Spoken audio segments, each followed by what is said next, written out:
Opajonim, siz qaysi kasalliklarga tashrif buyurdingiz? Qashqadaryo viloyatidanman, Chiroqchi tumandan. Men bosh miya o'simtasi bilan og'ridim. Toshkentga bordim, davolash mumkin emas dedi.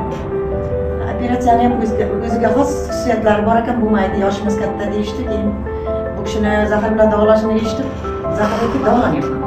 Ilon zahri, chayon zahri, qoraqurt zahri bilan davolanyapman. Og'riqlarim yo'q. MRTda meni ko'zi birinchi qildirganimda 9 ga 4 kattaligi 9 ga 4 edi. 4 oydan keyin tushganimda 4 santimetr pastidan qisqargan, qovragan dedi. 7 oydan keyin tushganimda bel qismidan 3 millik qisqargan. Hozirda o'zimni juda ham yaxshi his qilyapman. Dorilarni juda ham qo'li yengil oqadi, juda chiroyli urardi. Kayfiyatim yaxshi bu.